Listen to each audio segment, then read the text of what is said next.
Hello, welcome back to my YouTube channel. Friends, ನಾನು ಇವತ್ತು ದಕ್ಷಿಣ ಕನ್ನಡದ ಸ್ಪೆಷಲ್ ರೆಸಿಪಿ ಉಂಡ್ಲೆಗಳ ಬಗ್ಗೆ ತೋರಿಸ್ಕೊಡ್ತಾ ಇದ್ದೀನಿ. ಇದಕ್ಕೆ ನಾವು ಮುಂಚೆನೆ ಅಂದರೆ ಒಂದು ವರ್ಷದ ಹಿಂದೆನೇ ಹಾಕಿರುವ ಹಲಸಿನಕಾಯಿ ಉಪ್ಪಲ್ಲಿ ಹಾಕಿಟ್ಟಿರ್ತೇವೆ. ಅದನ್ನು ನಾವು ಸ್ವಚ್ಛಾಗಿ ತೊಳೆದು ಬಿಟ್ಟು ಮಿಕ್ಸಿಗೆ ಹಾಕಿ ಸಣ್ಣಗೆ ಪೇಸ್ಟ್ ಮಾಡಿ ಇಟ್ಕೊಂಡಿದ್ದೀನಿ. ಇದರಿಂದನೇ ಮಾಡಬೇಕಾಗುತ್ತೆ. ಫ್ರೆಶ್ ಹಲಸಿನಕಾಯಿಲಿ ಇದಾಗೋದಿಲ್ಲ. ಅದಕ್ಕೆ ನಾನು ಮತ್ತೆ ತೆಂಗಿನಕಾಯಿ ತುರಿ ಹಾಗೂ ಜೀರಿಗೆಯನ್ನು ಒಟ್ಟಿಗೆ ಹಾಕಿ ಸ್ವಲ್ಪ ನೀರು ಹಾಕಿ ಮಿಕ್ಸಿಗೆ ಹಾಕೊಂಡು ಅದನ್ನು ಸಹಿತ ಸಣ್ಣಗೆ ರುಬ್ಕೊಂಡು ಬರಬೇಕು.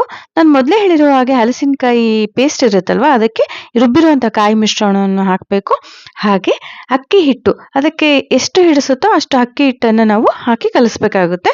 ನೋಡಿಕೊಂಡು ಕಲಿಸ್ತಾ ಹಾಕ್ತಾ ಹೋಗಿ, ಒಟ್ಟಿಗೆ ಅಕ್ಕಿ ಹಿಟ್ಟನ್ನು ಜಾಸ್ತಿ ಹಾಕ್ಬಿಟ್ಟು ಆಮೇಲೆ ನೋಡಿ, ನಮಗೆ ಈ ರೀತಿ ಉಂಡೆ ಥರ ಬಂದರೆ ಸಾಕು. ಉಂಡೆ ಹೊಡಿಬಾರ್ದು, ನೀಟಾಗಿ ಉಂಡೆ ಕುತ್ಕೋಬೇಕು ರೌಂಡಾಗಿ. ಈ ರೀತಿ ನಾನು ಸಣ್ಣ ಸಣ್ಣ ಉಂಡೆಗಳನ್ನು ಒಂದು ತಟ್ಟೆಗಳಲ್ಲೆಲ್ಲ ಮಾಡಿ ಮಾಡಿ ಇಟ್ಕೊತಿದ್ದೀನಿ. ಯಾಕಂದರೆ ಇದು ಕರಿಯುವಾಗ ಒಂದು ಎರಡು ಉಂಡೆ ಹಾಕಿ ಕರಿಯೋದಲ್ಲ, ಒಟ್ಟಿಗೆ ಹಾಕಿ ಕರಿಬೇಕಾಗುತ್ತೆ. ನಾನಿಲ್ಲಿ ಒಂದು ದೊಡ್ಡ ಬಾಣಲೆ, ಕಬ್ಬಿಣದ ಬಾಣಲೆಯಲ್ಲಿ ಕೊಬ್ಬರಿ ಎಣ್ಣೆ ಹಾಕ್ತಾ ಇದ್ದೀನಿ. ನಮ್ಮನೇಲಿ ನಾವು ಕೊಬ್ಬರಿ ಎಣ್ಣೆನೇ ಯೂಸ್ ಮಾಡೋದು. ಹಾಗೆ ನಾನು ಸೌದೆ ಒಲೆಯಲ್ಲಿ ಮಾಡ್ತಾ ಇರೋದು, ಅಸ್ತ್ರ ಒಲೆ ಅಂತ ಹೇಳ್ತಾರಲ್ವ. ಎಣ್ಣೆ ಕಾದಿದೆ, ಒಳಕ್ಕೆ ಒಂದು ಸಣ್ಣದು ಹಾಕ್ತಾ ಇದ್ದೀನಿ. ಎಣ್ಣೆ ಕಾದಿದೆ. ಈಗ ನಾವು ಒಟ್ಟಿಗೆ ಉಂಡೆ ಮಾಡಿಟ್ಕೊಂತ ಉಂಡೆಗಳನ್ನು ಅದಕ್ಕೆ ಹಾಕಿ ನಿಧಾನ ಇದರಲ್ಲಿ ಬೇಯಿಸ್ಬೇಕಾಗುತ್ತೆ. ಬಟ್ ಕೆಳಗಡೆ ಕಿಚ್ಚು ಉರಿತಾ ಇರಬೇಕು. ಇದೇ ಸ್ವಲ್ಪ ಸಮಯ ತಗೊಳುತ್ತೆ ಬೇಯಲಿಕ್ಕೆ. ತುಂಬ ಚೆನ್ನಾಗಿರುತ್ತೆ. ನೀವು ಒಂದು ತಿಂಗಳವರೆಗೂ ಸ್ಟೋರ್ ಮಾಡಿ ಇಟ್ಕೊಳ್ಬೋದು, ಏನು ತೊಂದರೆ ಇಲ್ಲ. ಕ್ರಿಸ್ಪಿಯಾಗಿರುತ್ತೆ. ಏರ್ ಟೈಟ್ ಬಾಕ್ಸಲ್ಲಿ ಹಾಕಿಟ್ಕೋಬೋದು.